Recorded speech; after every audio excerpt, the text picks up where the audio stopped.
तुम्हीही online gamer आहात? पैशांच्या देवाणघेवाणीचा समावेश असलेल्या ऑनलाईन गेम्सच्या जाहिराती पाहिल्याचं तुम्हाला आठवतंय? किंवा अशा खेळांचा फटका तुम्हाला बसलाय? मग हा व्हिडिओ शेवटपर्यंत बघा. ऑनलाईन गेमिंग क्षेत्राला चालना देण्यासाठी आणि अशा गेम्समध्ये होणारे आर्थिक व्यवहार पूर्णपणे बंद करण्यासाठी सरकारनं आणलेल्या promotion and regulation of online gaming bill 2025 ला संसदेने नुकतीच मंजुरी दिली. जाणून घेऊया या विधेयकातल्या महत्त्वाच्या तरतुदी. या विधेयकांतर्गत ऑनलाईन गेमिंग क्षेत्रासाठी राष्ट्रीय पातळीवर एक सामायिक कायदेशीर चौकट तयार केली जाईल.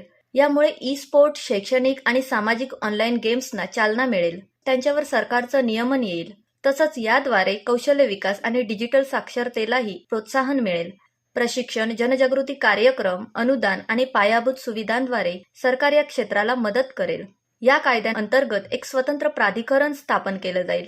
ऑनलाईन गेम्सचं वर्गीकरण, नोंदणी, तक्रार, निवारण इत्यादींवर हे प्राधिकरण लक्ष ठेवेल. डिपॉझिट, बेटिंग किंवा आर्थिक बक्षिसं यांचा समावेश असलेल्या सर्व ऑनलाईन गेम्सवर बंदीची तरतूद या विधेयकात आहे. त्यामुळे असे गेम्स तयार करणं, त्याची जाहिरात करणं किंवा त्यात सहभागी होणं हे या कायद्याअंतर्गत गुन्हे ठरतील.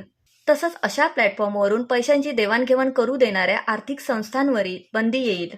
आर्थिक देवाणघेवाणीचा समावेश असलेले ऑनलाईन गेम्स उपलब्ध करून देणाऱ्यांना आणि त्याद्वारे व्यवहार करणाऱ्यांना 3 वर्षांपर्यंत तुरुंगवास किंवा 1 कोटी रुपयांचा दंड किंवा दोन्ही.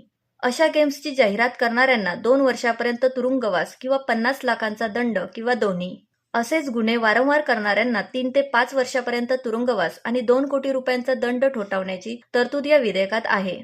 यामुळे नागरिकांना, विशेषतः तरुणांना अशा गेम्सचं व्यसन लागणं, आर्थिक शोषण आणि दिशाभूल करणाऱ्या परताव्यांपासून सुरक्षित अंतर ठेवायला हातभार लागेल. ऑनलाईन गेमिंग हे वेगानं वाढणारं रोजगार आणि निर्यातीच्या संधी उपलब्ध करून देणारं क्षेत्र आहे. मात्र यात पैशांचे व्यवहार आल्यामुळे यातून व्यसन लागणं, आर्थिक फटका, गैरव्यवहार आणि अगदी दहशतवादाला पैसा पुरवण्यासारखे अतिशय गंभीर गुन्ह्यांचा धोका मोठा असतो.